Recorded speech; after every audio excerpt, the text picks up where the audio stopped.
Segundo domingo do ano, nós retomamos então a série de exposição no livro de João, no Evangelho de João, que denominamos o Verbo em nós. Faço votos, de fato, queridos, como oramos aqui na virada, de que esse ano seja o ano onde eu e você nos comprometemos um pouco mais com a palavra de Deus. Desejamos que você se aprofunde na palavra do Senhor, que você cresça não apenas em graça, mas no conhecimento do nosso Senhor e Salvador Jesus Cristo. Gostaria de ler com vocês, estarei lendo na NVI, e o texto diz assim: Depois disso, Jesus foi com os seus discípulos para a terra da Judéia, onde passou algum tempo com eles e batizava. João também estava batizando em Enom, perto de Salim, porque havia ali muitas águas, e o povo vinha para ser batizado. Isto se deu antes de João ser preso. Surgiu uma discussão entre alguns discípulos de João e um certo judeu, a respeito da purificação cerimonial. Eles se dirigiram a João e lhe disseram: Mestre, aquele homem que estava contigo do outro lado do Jordão, do qual testemunhaste, está batizando e todos estão se dirigindo a ele. A isso João respondeu: Uma pessoa só pode receber o que lhe é dado dos céus. Vocês mesmos são testemunhas de que eu disse: Eu não sou o Cristo, mas sou aquele que foi enviado adiante dele. A noiva pertence ao noivo. O amigo que presta serviço ao noivo e que o atende e ouve a voz, enche-se de alegria quando ouve a voz do noivo. Esta é a minha alegria, que agora se completa. É necessário que ele cresça e que eu diminua. Aquele que vem do alto está acima de todos. Aquele que é da terra pertence à terra e fala como quem é da terra. Aquele que vem dos céus está acima de todos. Ele testifica o que tem visto e ouvido, mas ninguém aceita o seu testemunho. Aquele que o aceita confirma que Deus é verdadeiro, pois aquele que Deus enviou fala as palavras de Deus, porque ele dá o Espírito sem limitações. O Pai ama o Filho e entregou tudo em suas mãos. Quem crê no Filho tem a vida eterna. Já quem rejeita o Filho não verá a vida, mas a ira de Deus permanece sobre ele. Pai, está aqui, Senhor, a leitura da Tua palavra. Rogamos, Pai, que mais uma vez, como tem sido, Senhor, neste lugar e em todos os lugares, onde o Teu povo, em temor ao Senhor e a Tua bendita palavra, tem lido e colocado o coração, Senhor, de forma séria para ouvir a Tua voz. Pedimos que o Senhor nos conduza, Senhor, e que Teu Santo Espírito, Senhor, nos ajude a compreender as verdades contidas nesse texto que acabamos de ler. Conduza-nos como o Senhor tem feito até esse exato momento. Que o Teu Santo Espírito, Senhor, possa falar a cada um dos nossos corações. Que estejamos sensíveis, assim, à Tua voz. Por favor, Deus, abençoa, Senhor, nesse tempo a exposição da Tua palavra. Faça isso, Senhor, em nome de Jesus. Amém e amém. Queridos, esse texto em que nós lemos está dentro daquele contexto em que for exposto, dentro do Verbo em nós, alguns domingos atrás. O que aconteceu anteriormente? João, o evangelista, o autor deste livro, sem necessidade alguma, aparentemente, retoma novamente a João Batista, ou seja, traz novamente João Batista para o radar do evangelho.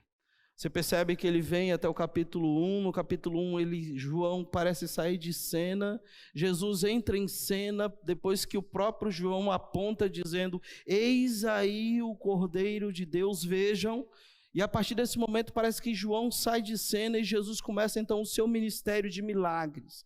É uma sequência de milagres do capítulo 2 até o capítulo 5. Você vai encontrar, ao ler o Evangelho de João, encontros transformadores de pessoas que foram até Jesus e tiveram encontros transformadores, tais como o que nós vimos até a esse exato momento. Ele acabou de descrever aqui, após o verso 21 do capítulo 3, ele acabou de descrever a história de Nicodemos, do encontro de Jesus com Nicodemos. Relatou qual é a missão do Filho de Deus, do verso 16 até o verso 21. E de agora em diante, antes dele prosseguir para a história, para um outro encontro transformador, que é o encontro da mulher samaritana com Cristo, ele então apresenta João Batista pela última vez no Evangelho de João. Ele aparece em cena pela última vez e com um propósito bem definido pelo evangelista João, que está fazendo isso de forma proposital. E a pergunta é, por que João está fazendo isso? João Batista, meus queridos, é colocado, é trazido novamente à cena aqui, ao radar de cada um de nós, com estas palavras para representar uma espécie de resposta que todos nós devemos dar, ao qual Nicodemos deveria dar, quando são expostos à graça soberana de Deus na pessoa do Salvador, que é Cristo Jesus. E qual que é essa resposta? É uma resposta de esvaziamento, de impotência. É o reconhecimento de que nós, como Nicodemos, ou qualquer um que é exposto o evangelho da graça na pessoa do Salvador, deve-se então olhar para si e se render aos seus pés. Enquanto Nicodemos, com medo de perder a posição no encontro à calada da noite, duvidou do poder regenerador do Espírito Santo, João Batista humildemente diz: convém que ele cresça e que eu diminua. Enquanto Nicodemos temia perder o prestígio e sua posição diante de os homens, diante de tantas pessoas que afluíam para Jesus, João Batista novamente afirma: convém que ele cresça e que eu diminua. Portanto, nessa leitura em que nós fizemos aqui, dos versos 22 aos versos 36, temos o último testemunho de João Batista a respeito do nosso Senhor Jesus Cristo. A última vez que ele aparece dizendo: eis aí o Cordeiro de Deus que tira o pecado do mundo. Ele está apontando para Jesus. E agora ele volta novamente no final do seu ministério. Observe comigo aí, entre parênteses, na sua Bíblia, o verso 24, quando diz que João está na região ali de Enom e de Salim, juntamente com seus discípulos, batizando. E aí o verso 24, de forma proposital, o evangelista faz isso, diz: isso se deu antes de João ser preso. Tem um propósito porque ele está falando sobre isso. Isto aconteceu antes de João ser preso. O quê? Essa proclamação, esse batismo de arrependimento, João está falando que aconteceu com uma finalidade, com um propósito. Então João chega no final do seu ministério, João Batista chega como um ministro fiel de Deus. Foi o mesmo João que era desde o início. Não mudou o que ele pensava sobre quem ele era e sobre quem era Jesus. No decorrer da nossa caminhada cristã, a gente vai conhecendo pessoas, né? E Deus nos dá o privilégio porque nós pertencemos à comunidade cristã, à comunidade de fé, onde nos relacionamos com pessoas dia após dia. E nessa caminhada a gente vai conhecendo pessoas e a gente, em um primeiro momento, quando as conhece, a gente encontra alguns muito entusiasmados com Cristo. E com essa ideia muito legal de saber quem Cristo é e quem Ele é. Mas com o passar do tempo, a gente começa a perceber que alguns, esses mesmos entusiasmados, eles passam então a fazer parte do reino, entre aspas, da instituição igreja, e esses mesmos entusiasmados passam a ser profissionais. Eles já sabem como é que funciona o sistema. Então, às vezes, o culto de domingo é apenas mais um local onde nos encontramos. A IBD é mais um local onde tomamos um café após um momento de aula. E esses mesmos entusiasmados passam a distorcer, talvez não de forma proposital, inconscientemente, esse relacionamento com Cristo, de entender quem Ele é e quem Cristo é. E alguns chegam até o absurdo de, em algumas orações, terem a coragem de dizer: eu determino. E eu fico me perguntando, onde foi que ele se perdeu? Quem ele é de verdade? Quem ele é de verdade? João não mudou nada do que ele pensava sobre quem ele era e sobre quem é Jesus Cristo. A visão que ele tinha de Jesus Cristo é a mesma. Agora, o que é mais interessante, irmãos, quando o evangelista João traz João Batista de volta à cena, é que ele faz questão de mostrar que João começou seu ministério com grande popularidade. O batismo em que João convidava o povo a participar era um batismo de arrependimento. João era alguém que denunciava o pecado do povo. Como já vos disse, a mensagem de João não era uma mensagem carismática, era uma mensagem dura. João chamava o povo de cobra, raça de víboras, arrependei-vos, porque é chegado o reino dos céus, o machado está na raiz. E era uma mensagem de julgamento, de juízo. João convidava este povo, e este povo ouvia as palavras do profeta João, que veio para preparar o caminho do Senhor. Então, quando João começa a ter grande popularidade, isso acontecia porque Jesus ainda estava na obscuridade, Jesus não havia ainda aparecido. Contudo, depois que Jesus começou o seu ministério, João se retirou da linha de frente com o crescimento de Jesus. E eu quero que você pense isso comigo, sobre essa situação de João. Deus, com a manifestação do seu Filho, está pondo um ponto final no próprio ministério de João Batista. Eu fico me perguntando, como que João reagiria diante de tal ação divina?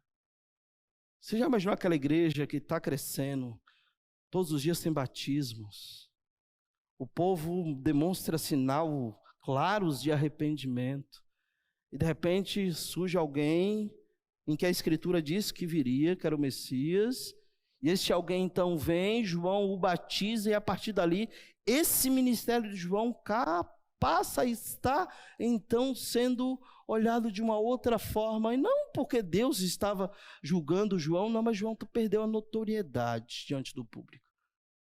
Eu fico me colocando no lugar de João. Como que eu reagiria? Como que você reagiria se Deus te tirasse a notoriedade daquilo que te faz bem para o seu ego, para o seu coração? Como você reagiria se Deus te tirasse o trabalho que você tanto idolatra, para te dar um trabalho que você não vai ter tanta visibilidade? Como você reagiria? Como nós reagiríamos se Deus nos tirasse aquilo que nós mais amamos, veneramos no nosso próprio coração, e nos dá coisas que talvez não demos tanto valor? João reage de uma forma extraordinária, mas seus discípulos não. Seus discípulos ficam assustados. Seus discípulos reagem de forma ao qual o próprio João tem que lembrá-los que ele já havia dito que seria assim. João tem que voltar a lembrar para os seus discípulos, mas eu disse para vocês que seria dessa forma, só vocês não entenderam. Então é muito interessante a maneira como João reage. João Batista, por sua vez, quando ele se relaciona com Deus, ele não se relaciona com Deus pensando em si mesmo, de maneira egocentrada, eu vou fazer para obter, eu vou fazer para ter de Deus. Não, ele não usava de barganha para com Deus, pelo contrário, ele se relacionava com Deus de maneira onde o Senhor tinha primazia, onde ele era o centro do seu ministério. E isso é interessante, porque ele olha para Deus como superior ao que ele mesmo está fazendo.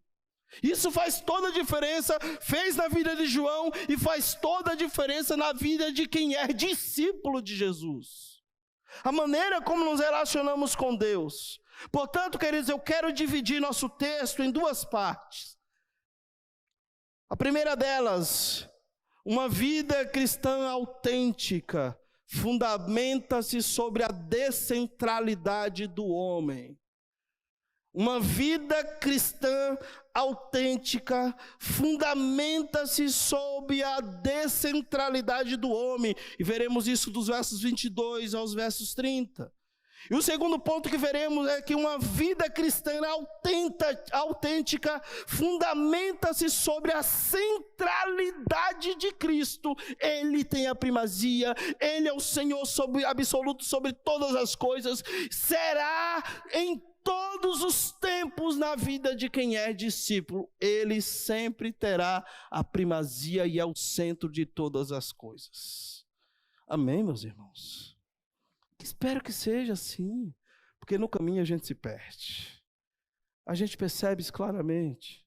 Esse que vos fala, e você que está aí me sentado ouvindo, você que está em casa, a gente se perde claramente. Tem momentos que o homem passa a ser o centro das coisas. Eu quero, antes de olhar os dois pontos, fazer você observar algo bem interessante. O que é o Evangelho de Cristo e o que é o Evangelho do homem. Os dois pontos uma vida cristã autêntica fundamenta-se sobre a descentralidade do homem, ou seja, tira do homem aquilo que ele acha que é. Uma vida cristã autêntica aponta para Cristo e quem Ele é. E não tem nada a ver conosco. Irmãos, tudo que acontece domingo após domingo aqui, não tem nada a ver comigo e com você. Se você não entendeu isso ainda, você precisa entender hoje. Porque senão não vai fazer sentido você querer vir aqui por achar que pelo fato de você vir aqui, você vai sair daqui com algumas bênçãos que você precisa. Não tem nada a ver comigo e com você. Nessa caminhada e nesse relacionamento com Cristo, tudo o que eu e você precisamos está na pessoa do Cristo, ponto final. Não tem nada a ver conosco. Tem tudo a ver com Cristo. Mas quando o culto passa a ser antropocêntrico, quando o culto tem a ver comigo e com você, o nosso culto é um culto onde não agrada a Deus. O que é então o Evangelho de Cristo e o Evangelho do homem? Veja lá. O Evangelho de Cristo, no Evangelho de Cristo, Deus é glorificado. O homem é humilhado. Deus é perfeito e o homem é caído. No Evangelho de Cristo. E por andar neste Evangelho, nós morremos dia após dia. O homem tem que morrer. E o Evangelho de Cristo é apertado. Agora o Evangelho do homem, do outro lado. O homem é glorificado, Deus o serve, o homem é valoroso, Deus precisa dele, porque senão a obra de Deus não continua. A vida melhora em tudo e o caminho é suave. Percebe a diferença? E veja que muitas das vezes eu e você estamos aqui, ó. Nós estamos aqui o tempo inteiro, irmãos. Nós queremos a glória, nós queremos os aplausos, queremos os elogios, nós queremos que Deus nos sirva. Quantos de nós, e muitas vezes na minha vida cristã, nessa minha jornada, caminhada com o Senhor, quantas das vezes, queridos, eu fui para me relacionar com Deus, querendo que Deus me servisse. Qual é o cardápio que tem hoje, Senhor? Deixa eu ver, não, hoje eu não estou satisfeito com o que tem para me servir. Quem disse? Deus nos servir. É o contrário, os escravos somos nós. Os servos, os dolos, nós vamos servi-lo. Os hiperetas, sabe o que é isso? É um termo grego para servo que é classificado ao servo que morre primeiro. O ripereta era aqueles caras que trabalhavam nos navios, sabe aqueles navios onde ele ia lá pro porão do navio e ficava o tempo aqui, ó. E quando inundava, quem morria primeiro era ele. Quando encontrava com outro navio que tinha guerra, o primeiro a morrer era ele. Paulo diz que os servos são os riperetas. Percebe que a gente está aqui? A gente quer ser valorizado. Deus precisa mais do homem do que nós precisamos dele. Nós buscamos esse evangelho porque nós queremos que a vida melhore. Eu não estou falando, queridos, que Deus não faz isso. O problema é o nosso coração. É a maneira como buscamos esse Deus. Nós queremos o caminho suave, porque quando está apertado demais, a gente fala, isso não é coisa de Deus. Mas é evangelho, o evangelho é isso que se propõe. O evangelho nos propõe andar na contramão da vida, irmãos. O evangelho nos propõe a negar-se cada dia a si mesmo, tomar a sua cruz e segui-lo. Esse evangelho em que diz que o homem precisa exaltado, ele não é verdadeiro. Portanto, para trabalhar os pontos, eu quero começar olhando para o nosso primeiro ponto. Dizendo para você que uma vida cristã autêntica fundamenta-se sim sobre a descentralidade do homem. João faz isso aqui.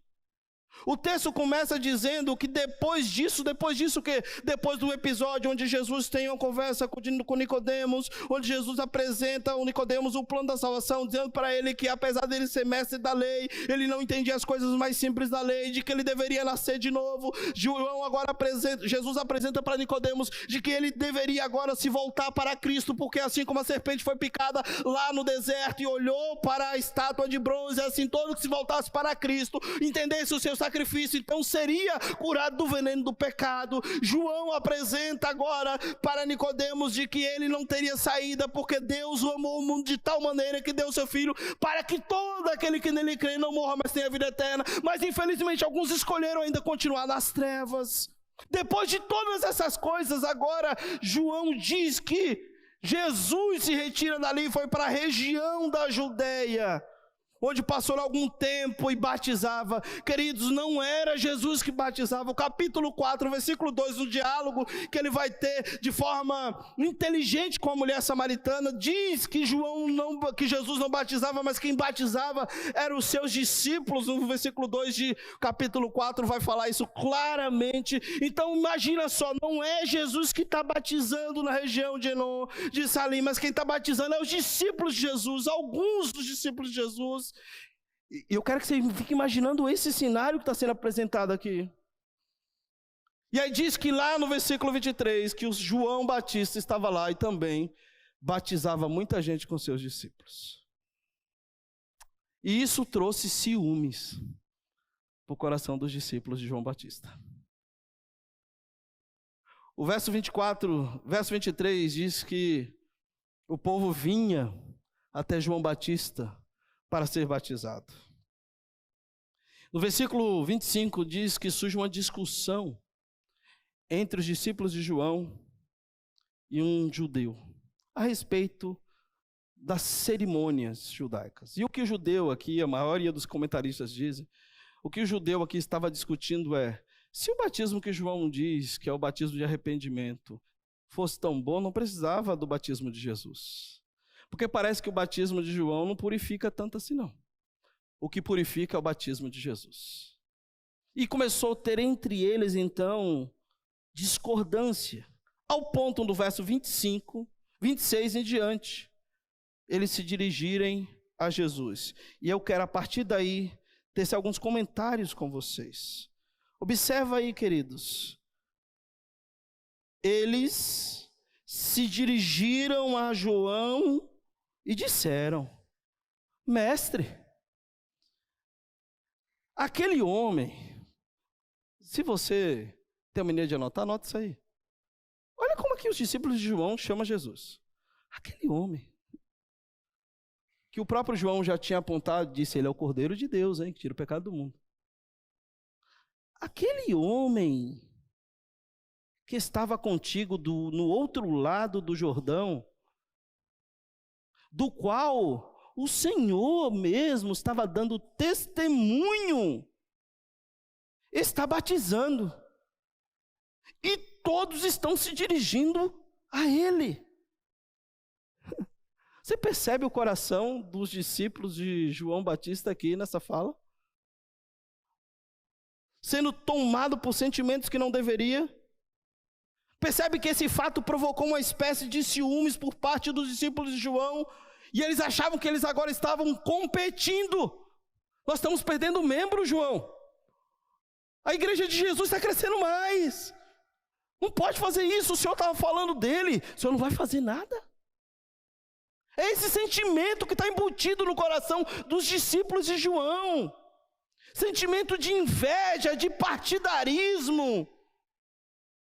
Que está falando, Jesus, o Senhor não pode aceitar isso. Porque esse tal homem era o próprio Cristo. Sabe, irmãos, eu sei que isso não acontece conosco, sabe? Quando a gente está com inveja de alguma coisa, a gente nem menciona o nome do outro, né? Não, só aconteceu com os discípulos de João. É que aquela irmãzinha, aquele irmão lá que tem nome, viu? Você sabe qual é o nome, você está sendo dominado por sentimento de inveja, e é por isso que você não tem coragem de mencionar o nome. É isso que está acontecendo aqui. Eles sabiam quem era Jesus. João já tinha dito para eles que Jesus era o Cordeiro de Deus que tirava o pecado do mundo, mas eles, dominados pelo sentimento de ciúmes, inveja e partidarismo, dizendo, nós estamos perdendo membros, João. Vamos perder notoriedade desse jeito, daqui a pouco não vai ter ninguém para dar o dízimo. Não tem nada disso, não. Isso é acréscimo meu. Senhor, nós vamos perder todo mundo.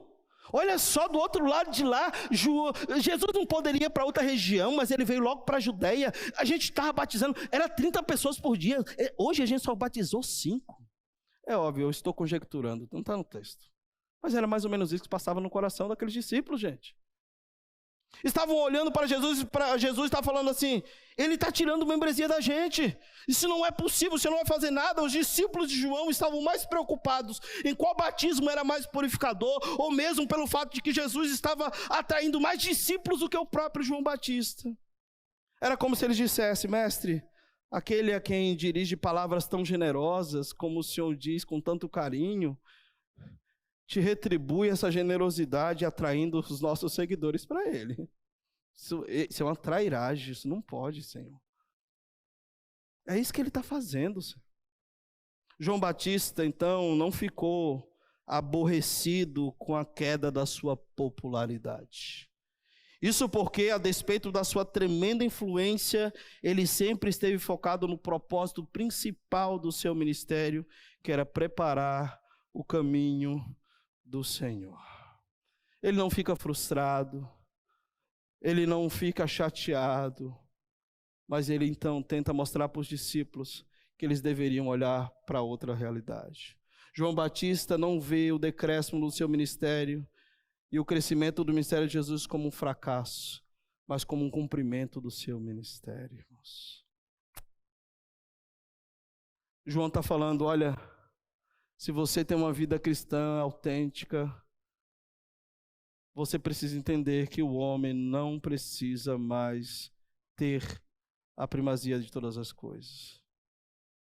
Quem vive uma vida cristã autêntica, fundamenta-se a sua vida na descentralidade do homem, porque nós apontamos o tempo inteiro para Cristo. Cristo é mais importante. Você percebe que os discípulos de João estavam distraídos com as questões erradas e secundárias, quando o próprio João já lhe havia apontado que ele era o Cordeiro de Deus que tirava o pecado do mundo. Ele havia dito, após mim vem aquele que tem a primazia. Ele tinha dito isso, ele é o Filho de Deus. Isso tudo ele tinha dito anteriormente. Queridos, o John MacArthur faz um comentário a respeito das igrejas e a maneira como esses sentimentos vão tomando conta do nosso coração, que é verdadeiro. Ele diz assim, nenhuma outra coisa desonra tanto o cristianismo e leva os inimigos da verdade a blasfemarem do que a inveja e o partidarismo entre os crentes. Isso não só aconteceu com os discípulos de João, não, gente. Isso acontece conosco. Uma coisa que João quer nos ensinar aqui com esses versículos é que a inveja e o partidarismo, juntamente com o egocentrismo camuflado com orgulho, pode causar enormes estragos, principalmente nas nossas relações humanas. Se nós não tomarmos cuidado com esses sentimentos provenientes da queda adâmica, nós vamos passar a nos relacionar com o outro no sentido de competir com ele. E a gente tem que tomar esse cuidado no nosso próprio coração. Essa frase de John MacArthur é verdadeira. Nenhuma outra coisa desonra tanto o cristianismo e leva os inimigos da verdade a blasphemarem do que a inveja e o partidarismo entre os crentes. Graças a Deus a gente não tem essas coisas entre nós, né? Aqui não existe nenhum favoritismo, né? Deixa eu ver hoje quem vai dar aula na escola dominical. Não. Hoje eu não vou porque hoje é o Miguel. Se fosse o Davi eu iria. Graças a Deus a gente lida bem com essa questão do partidarismo e da inveja entre nós. Irmãos, tome cuidado. Tome cuidado com os sentimentos provenientes da queda adâmica. Cuide do seu coração. Porque essa inveja partidária, com esse egocentrismo camuflado de orgulho, pode ser observada nas atitudes a seguir dos discípulos de João Batista. Primeiro, no impacto que eles sentiram quando viram o seu espaço sendo invadido. Opa, nosso espaço está sendo invadido. Os discípulos de Jesus estão batizando mais do que a gente agora. Isso não pode acontecer.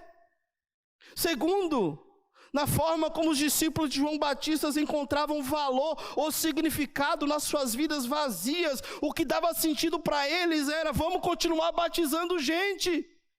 Nós estamos perdendo a multidão que nos segue.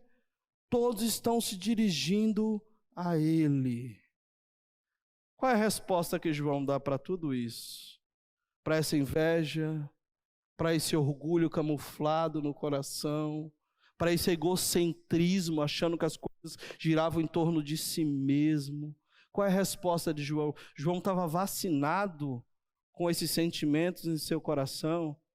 Se você estivesse no lugar de João, você se sentiria ofendido? De repente, aquele que você tanto apontou, elogiou, agora está batizando na mesma região e lá a igreja dele está crescendo mais que a sua. Você vê algumas coisas nesse sentido hoje, gente? Vocês percebem que isso está muito evidente no nosso meio gospel? As pessoas estão competindo para ver quem cresce mais. Eu gosto de ver as conversas dos pastores. Quando vocês batizaram nesse ano lá? Você recebeu quantos membros na sua igreja? Esse é o nosso coração, gente. É o coração desses discípulos aqui, ó. Que está preocupado com notoriedade. Está preocupado não de apontar para Cristo, para o reino, para dizer que o reino tem a primazia, que Cristo tem a centralidade de todas as coisas. Não tem a ver conosco, tem a ver com Ele. É da forma dele, como Ele quer, e não do nosso jeito. Não é da minha forma, não é da sua forma, mas é na forma que o Senhor quer. Do versos 27 ao verso 30, João então dá resposta para os seus discípulos. Ele diz: a isso João respondeu: uma pessoa só pode receber o que lhe é dado dos céus. João tinha consciência de que o que ele tinha e o que Jesus estava fazendo tinha a ver com a autoridade divina. Esses versos apresentam um modelo de verdadeira e piedosa humildade da parte de João Batista. Primeiramente, afirmando o princípio de que o dom de convencer aos homens vem de Deus. Não é João que convencia. O dom de convencer as pessoas é de Deus. Tudo aquilo que o cristão entregue, que os ouvintes recebem, vem do alto, não vem da habilidade do homem, do carisma do entregador, mas tudo vem de Deus. E o que João está falando aqui é justamente isso: o meu trabalho é prescrito do céu e isso é suficiente para mim. Se o meu trabalho é apontar para Cristo, se o meu trabalho é que ele de fato tenha a primazia, de que ele passe a ter a notoriedade, para mim está bom. Ele fala isso no verso 28, vocês mesmos são testemunhas de que eu disse: eu não sou o Cristo, mas sou aquele que foi enviado adiante dele. Não sou eu, é ele, não tem a ver comigo, é com ele. Não tem a ver comigo, discípulos, não sou eu, é Ele, eu apontei o Cristo para vocês.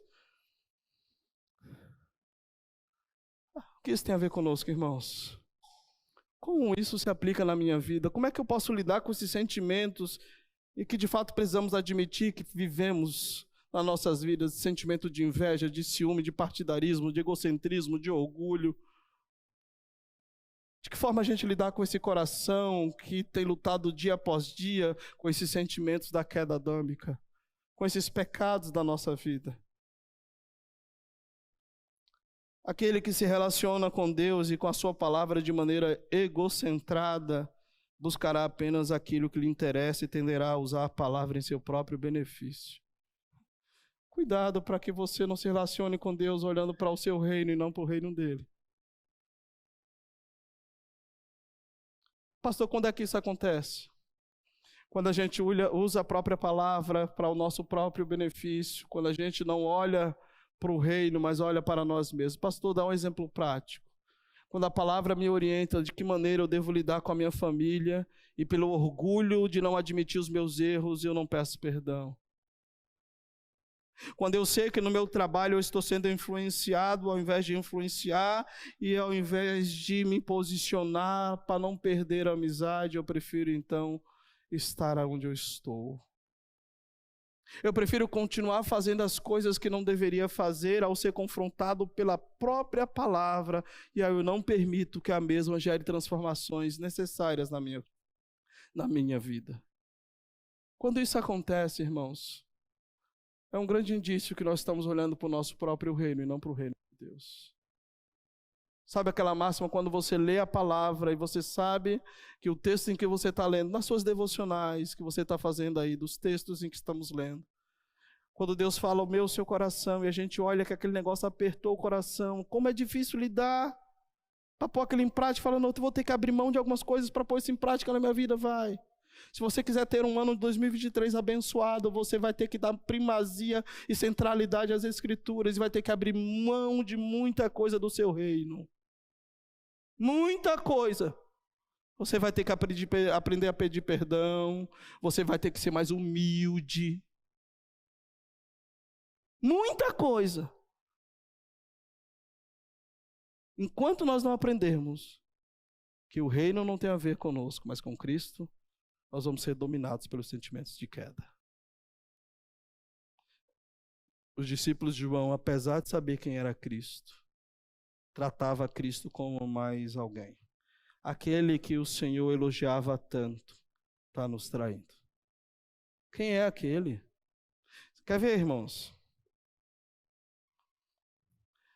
Você já passou pela experiência de alguém que desaprova uma situação em que você está próximo ou envolvido e alguém chega para você e fala assim, tu sabe, está todo mundo falando.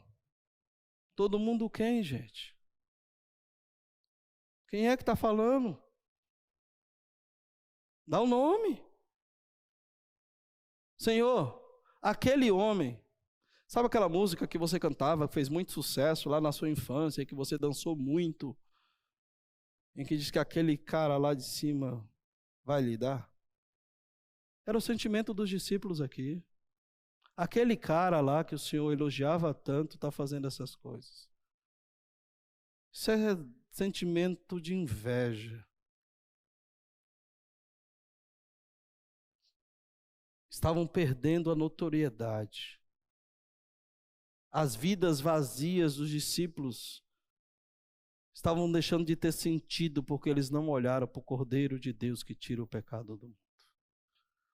Como a vida de muitos de nós que aqui estão não tem sentido, está vazia, é dominado pelos sentimentos da queda, o pecado reina, a gente olha para o nosso próprio reino e não para o reino dele, porque nós não olhamos para o Cordeiro de Deus que tira o pecado do mundo. João Batista, então, no verso 29, ele usa um exemplo, ainda para falar para os discípulos. Leia o texto. A noiva pertence ao noivo, o amigo que presta serviço ao noivo e que o atende, o ouve, enche-se de alegria quando ouve a voz do noivo. Esta é a minha alegria que agora está completa. João Agora volta para os discípulos e fala assim: vocês sabem muito bem, como judeus, de que o amigo do noivo aqui era um tipo de secretário. Era alguém que preparava a cerimônia, que cuidava. No contexto da época, os amigos do noivo eram encarregados de levar a mensagem do noivo para a noiva. E além disso, de superar todas as dificuldades que surgiam se pudesse comprometer o casamento. Isso era muito evidente no meio judaico. Eles preparavam tudo, eles não deixavam nenhuma preocupação chegar ao noivo, eles não tinham que estar preocupados qual era a ornamentação, não tinham que estar preocupados qual era o local, qual era a comida, não tinham que estar preocupados. Havia o amigo do noivo. João está falando: eu sou amigo do noivo. A minha alegria agora está completa, porque eu estou fazendo tudo para que o noivo possa receber a glória. Somos nós, sou eu e você. Os ministros do evangelho comunicam aquilo que o noivo quer e que a noiva sabe. Por isso João glorificava o Senhor Jesus, e é maravilhoso ouvir a voz do noivo. É o que João está falando. Não sei se vocês sabem, é maravilhoso poder ouvir a voz do noivo, aquele que está por vir, aquele que chegou. Eu falava: arrependei-vos, porque o reino de Deus é chegado. Ele chegou. A minha alegria está completa, porque eu estou fazendo justamente aquilo pelo qual Deus me incumbiu de fazer, preparar o caminho para Ele. Não tem nada a ver comigo, tem tudo a ver com Ele, porque uma fé autêntica fundamenta-se sob a descentralidade do homem. Não tem nada a ver com João, tem tudo a ver com Cristo. Agora seja muito sincero, irmãos. Como é difícil, depois de ter feito tudo pelo noivo e pela noiva, ser então deixado para trás na escadaria da igreja enquanto todos seguem cortejo. Já imaginou como é isso? Quem trabalha com cerimônia, prepara tudo, é um belo. Acabou a festa do casamento, sai todo mundo feliz, mas ninguém olha para trás para ver que tem que desarrumar tudo. Ninguém olha para quem trabalhou, porque quem trabalha para o noivo. E é ele que tem que ser visto. A festa é dele e eu me alegro por ter trabalhado para ele. É isso que João está falando. Vocês devem se alegrar comigo, porque o meu ministério está cumprindo. O que Deus me deu, eu cumpri. Ninguém recebe o que recebe se não vir do alto. E ele me deu o meu ministério. O meu ministério é que ele cresça e que eu diminua. Que ele cresça e que nós diminuamos. Que o reino dele apareça e que eu e você, cada dia mais, esteja voltado para o Senhor, dizendo: Deus, é o Senhor que tem que aparecer, não sou eu, é o Senhor. O reconhecimento de que Jesus é o autor da salvação e aquele que é o verdadeiro pastor das ovelhas causa alegria, João. A pergunta é: será que estamos dispostos a fazer seguidores de Jesus e não de nós mesmos? Será que você está disposto a fazer seguidor de Jesus e não de você mesmo? Porque você sabe que tem gente que segue gente, né? Deixa eu ver. Se fulano estiver lá, eu vou. Se Beltrano for, eu vou. Jesus mandou fazer discípulos de Jesus e não seus discípulos.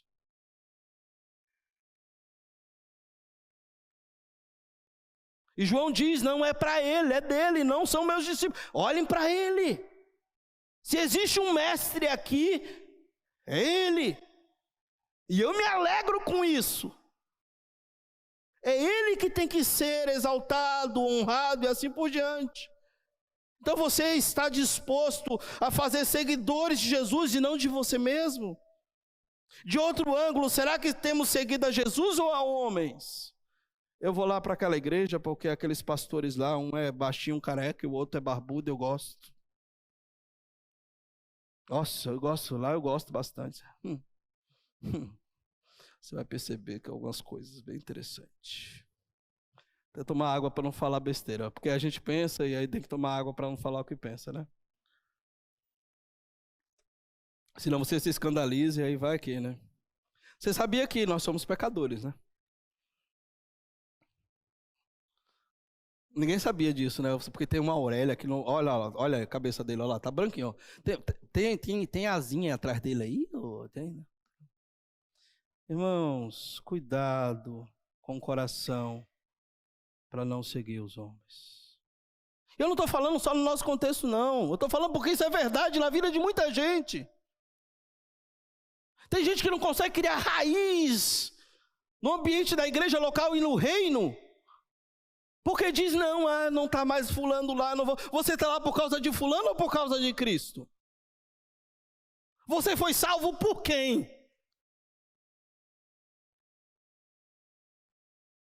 Nós devemos ser gratos àqueles que nos conduziram a Cristo, sim, mas a obra da regeneração não foi Ele que fez. Foi o Senhor. O nosso compromisso é com o reino e com o reino de Deus, não do homem.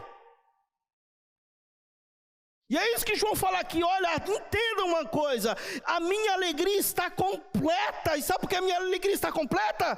Porque ele está crescendo e eu estou diminuindo, e que seja assim, que ele cresça e que eu diminua. Olha que frase forte de John MacArthur comentando sobre isso. A medida do sucesso de qualquer ministro não é quantas pessoas o seguem, mas quantas pessoas seguem a Cristo por seu intermédio. Quantas pessoas estão olhando para você, pelo seu testemunho, a maneira como você comporta, falando assim, puxa vida, a sua vida me inspira a seguir Jesus. A maneira como você ama, a maneira como você fala, a maneira como você cuida, isso me inspira a seguir Jesus. E você do outro lado fala assim, a minha alegria, Senhor, obrigado, porque por esse vil pecador o Senhor está tentando fazer alguma coisa. Obrigado, irmãos, eu sabia que você olhava para mim com esse carinho, mas eu tentei ser melhor, mas cuidado com esse coração. Que ele cresça, que você diminuamos cada dia mais. Porque aquele que entende a glorificação do nome de Jesus, como João Batista entendeu, é tomado de enorme alegria. Quando ele tem a primazia, quando ele passa a ser o alvo. João demonstrava que ele não apenas aceitava humildemente como servo a magnificação do seu ministério, como ele se regozijava com o crescimento do ministério de Jesus. É como se João dissesse para os seus discípulos, as palavras que vocês me trazem não me geram inveja, mas alegria. Cuidado, irmãos, para que o seu comentário com teu irmão não gere inveja no coração dele. Às vezes a gente não vigia com as nossas palavras e a maneira como nós levamos coisas para o coração dos nossos irmãos. E passamos a gerar no coração do outro inveja de outros irmãos. Isso é demoníaco. Cuidado. Jesus diz aqui, olha, as palavras de vocês não me geraram inveja, mas me geraram alegria, que ele cresça, que ele cresça, que ele cresça, e que eu diminua. Porque uma vida cristã autêntica fundamenta-se sobre a descentralidade do homem. E o segundo ponto verdadeiro, se uma vida cristã autêntica fundamenta sobre a descentralidade do homem, uma vida cristã autêntica fundamenta-se sobre a centralidade de Cristo. E a partir do verso 31 em diante, João vai fazer isso. João vai mostrar isso. João dá 3 razões para os discípulos aceitarem a supremacia absoluta de Jesus. 3 razões. Vejam lá. Cristo tinha origem divina, leia o versículo 31. Aquele que vem do alto está acima de todos. Aquele que é da terra pertence à terra. E fala como quem é da terra. Então ele está falando, vou dar 3 razões para vocês, para aceitarem a supremacia absoluta de Jesus Cristo. Não sou eu, ele tem origem divina, ele sabia a verdade de primeira mão, toda a autoridade recebeu de Cristo do Pai, de Cristo do Pai. Ele sabia a verdade de antemão. Ele fala, por essas 3 razões é que vocês devem então se voltar para ele. Leia o verso 31, aquele que vem do alto está acima de todos. Aquele que é da terra pertence à terra, e fala como quem é da terra. Aquele que vem dos céus está acima de todos. Ele testifica o que tem visto e ouvido, mas ninguém aceita o seu testemunho. Aqui nós temos a explicação porque Jesus tem que crescer, enquanto todos os mestres humanos devem diminuir. Jesus vem das alturas, daquilo que ele mesmo veio revelar. Os servos, ao contrário, brotam da terra, e o seu testemunho, embora divino em autoridade, participa necessariamente da sua própria origem terrena. No verso 32, quando ele fala que o testemunho, que ele testifica o que tem visto e ouvido, mas ninguém o aceita, que Jesus está testificando, ele está falando, então ele veio do céu, e ele testifica do que é do céu, do que é verdade, da autoridade do próprio Pai. E ele fala, apesar de vocês olharem muita gente se dirigindo a ele, e sendo batizado por seus discípulos, muitos deles não o aceitam. O que chamava a atenção de João Batista era que as pessoas seguiam Jesus, mas não reagiam adequadamente às suas palavras. Basta você passar a página da sua Bíblia aí e ler o capítulo 6. Jesus fala, primeiro para a multidão, vocês me seguem porque tem pão e peixe. E dá um duro discurso. Depois ele se volta para os discípulos e fala, por acaso vocês também querem me abandonar? Porque os discípulos falaram, Senhor, dura esse discurso, hein? Não é para poucos não isso aí. E vocês também querem me abandonar porque eu estou falando a verdade? Para onde iremos nós, Senhor? Só Tu tens palavras de vida eterna. Só Tu tens palavras de vida. Apesar da multidão estar seguindo a Jesus, eles não reagiam adequadamente às suas palavras. Verso 33, quando ele diz, aquele que o aceita confirma que Deus é verdadeiro. Aqui remete ao significado de que aqueles que aceitam o testemunho de Jesus certificam de que a mensagem de Cristo é verdadeira, expressando isso publicamente com as suas convicções. Eles de fato têm a vida transformada e se convertem. Do verso 35 a 36... primeiro, ele vai mostrar que todo o relacionamento com Deus acontece pelo intermédio de Jesus Cristo. O Pai ama o Filho e entregou tudo nas suas mãos. Quem crê no Filho tem a vida eterna.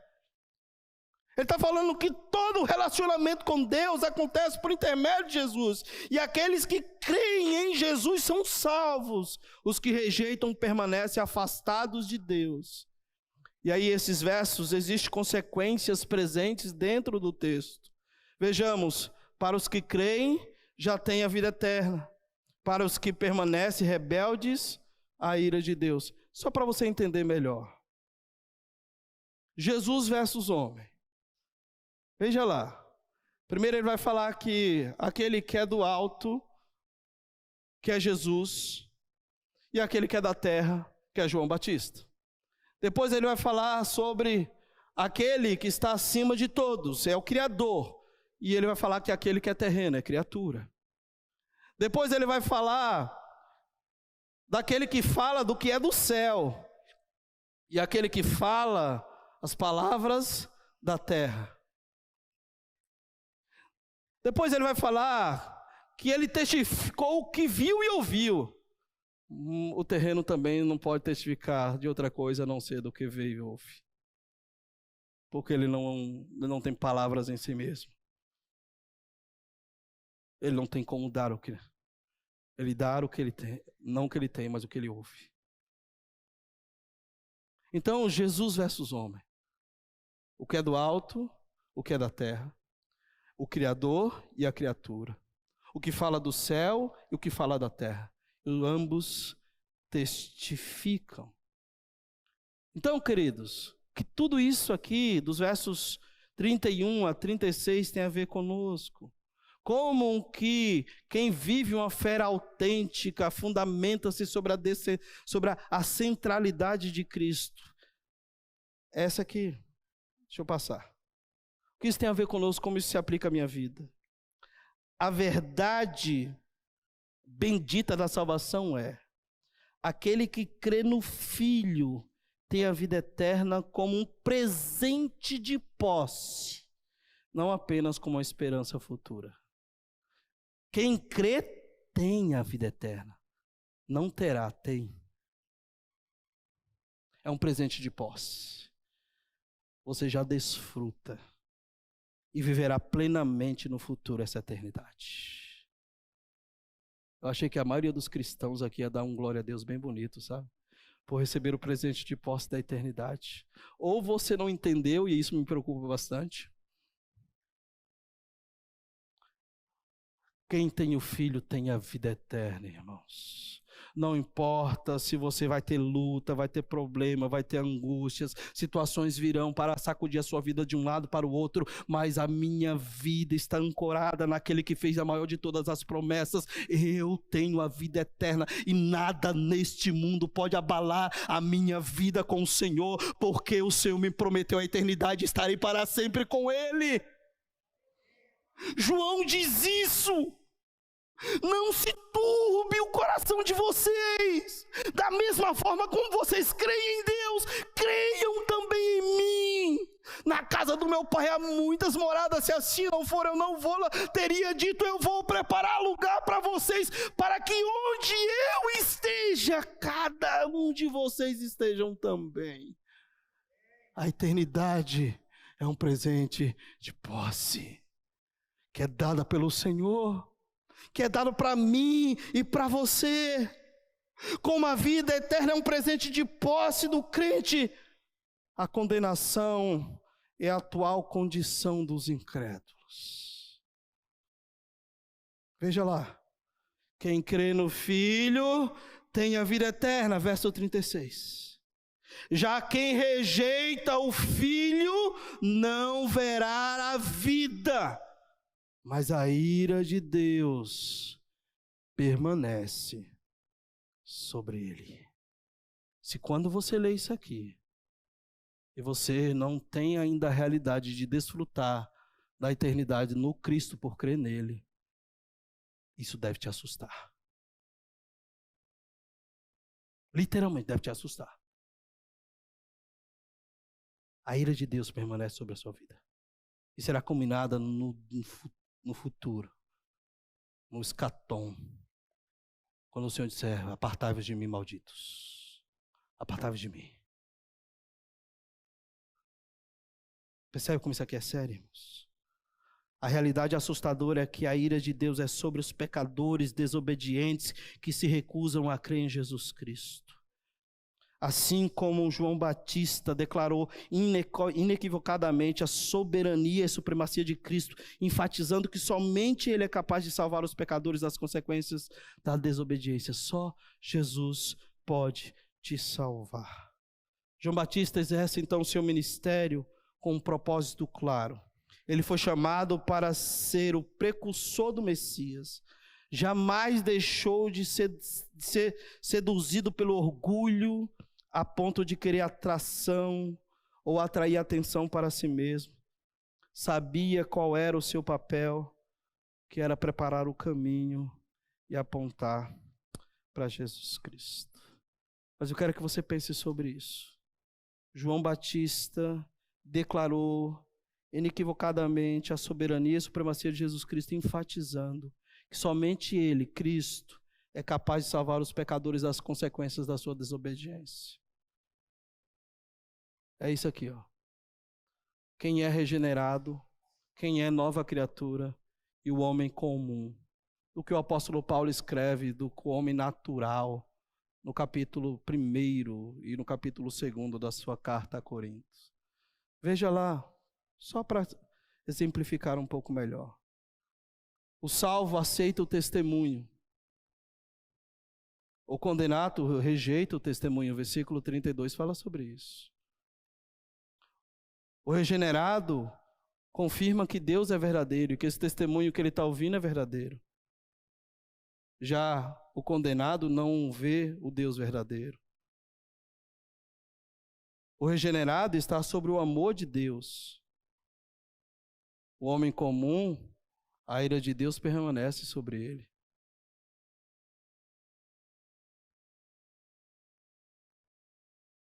O regenerado tem a vida eterna.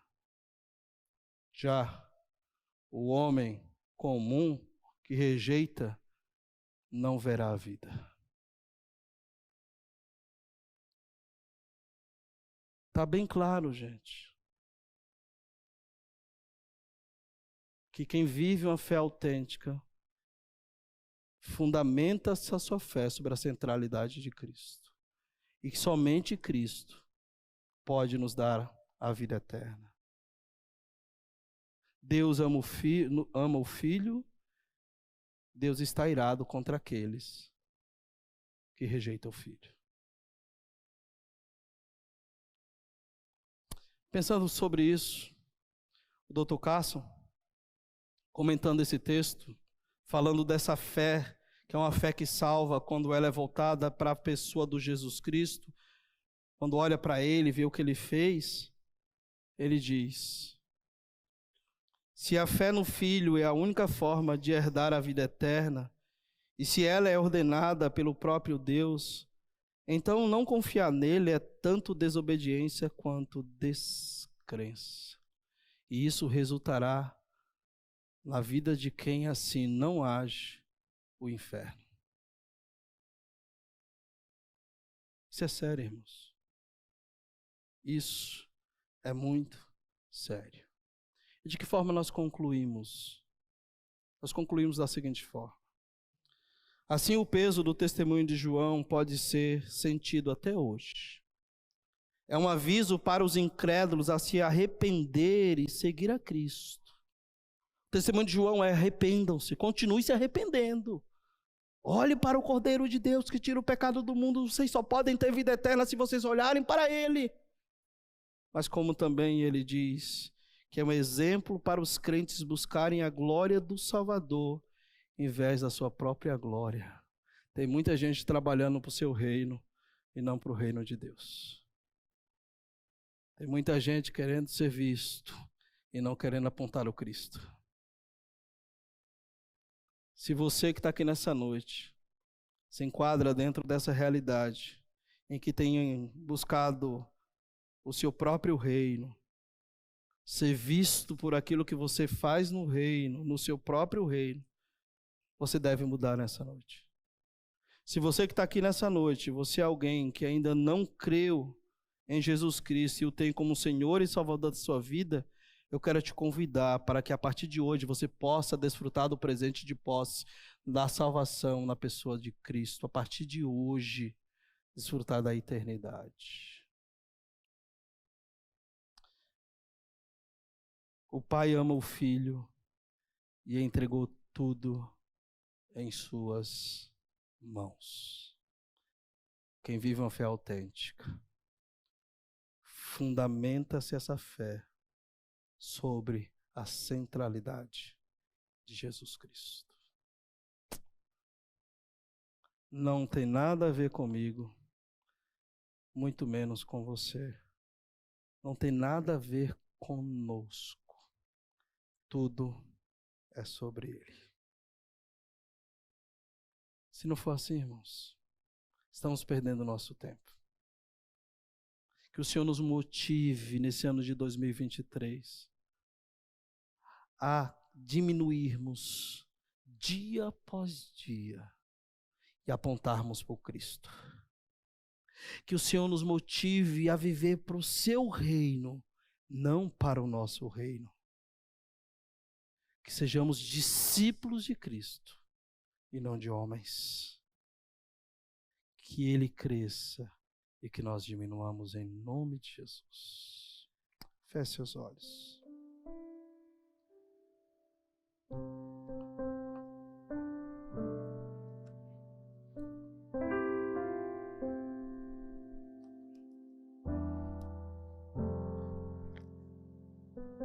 Eu queria que você orasse.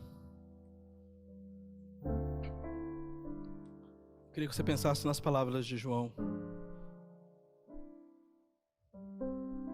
Naquilo que ele falou nessa noite.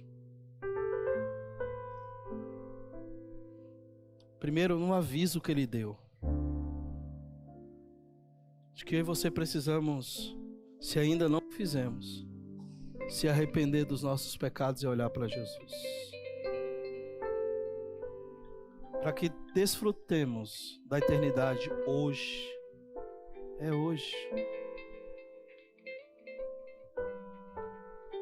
Se você que está aqui nessa noite e ouviu a palavra de Deus e entendeu que o vazio que você tem na alma, no coração, só pode ser preenchido por Jesus e não por notoriedade humana, não pelos aplausos humanos, somente por Jesus.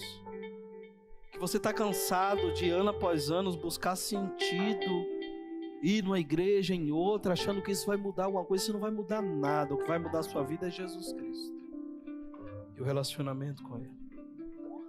E nessa noite você deseja entregar a sua vida a Jesus para desfrutar do presente de posse a partir de hoje, a eternidade. Eu queria convidar você a orar aí no seu lugar e após essa oração sincera fazer só um sinal com a sua mão. Nós não queremos te expor, nós queremos que o Senhor te veja e veja aí o seu coração se voltando para Ele. Feche seus olhos e passe a orar agora. Se você entendeu que você ainda não creu no Filho, não entendeu de que sem Jesus você não é nada, que você precisa dEle, crer nele para ter a vida eterna, faça isso nessa noite. E você que está aqui nessa noite, diga: Deus, eu não quero viver esse ano de 2023 achando que tem a ver comigo, que o que eu estou fazendo é para mim, é para minha glória. Eu sabia de tudo isso, mas se você sabia, muitas vezes não faz. Às vezes a gente quer ter o aplauso, a gente às vezes quer ouvir o elogio. Nossa, que canção bonita, que pregação, nossa, que legal a maneira como... Nós não precisamos de elogios, nós precisamos apontar para Cristo. Somos servos, somos hiperetas, somos donos. Diga: Deus, me ajuda a lidar com esses sentimentos da queda, de inveja, de partidarismo, de orgulho. Me ajuda, Senhor, a lidar com o meu egocentrismo. Me ajuda, Senhor. Ore ao Senhor nessa noite.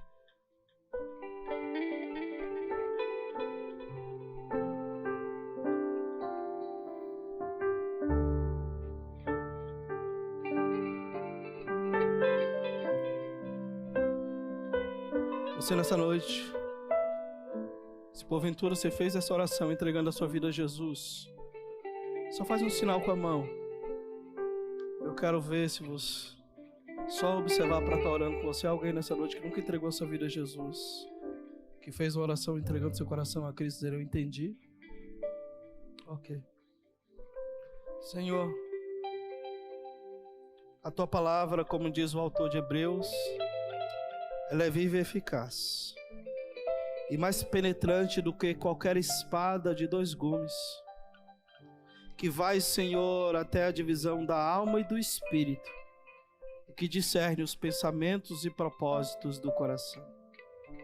Que a tua palavra, Senhor, encontre nos nossos corações o valor devido, porque muitas das vezes, Senhor, ao falar por mim mesmo, ao ouvir, ao ler, logo, Senhor, esquecemos e deixamos, ó Pai, de aplicar aquilo que o Senhor fala conosco durante, Pai, os dias e as semanas que temos, os meses, e voltamos, Senhor, muitas das vezes a viver no automático.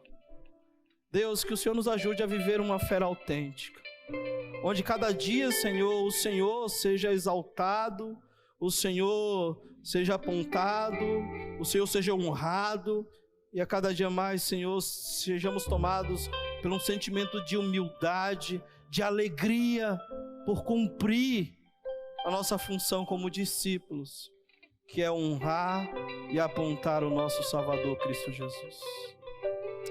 Senhor, que o Senhor nos ajude a entender essa palavra. Tenha misericórdia dos nossos corações, Senhor. E quando teimosamente, Senhor, tentarmos pegar caminhos e atalhos que não deveríamos, que o Senhor nos ajude, Senhor, a voltar para o Senhor e a trilhar o caminho que o Senhor requer de nós como servos. Livra-nos, ó Deus, de nós mesmos. Livra-nos quando muitas das vezes, ó Deus, trabalhamos querendo ter, ó Pai, a notoriedade do homem, os aplausos. Quando queremos, ó Deus, que o nosso reino, Senhor, apareça e não o reino do nosso Salvador. Livra-nos, ó Pai, porque sabes muito bem que lidamos e lutamos com isso diariamente em nossas vidas.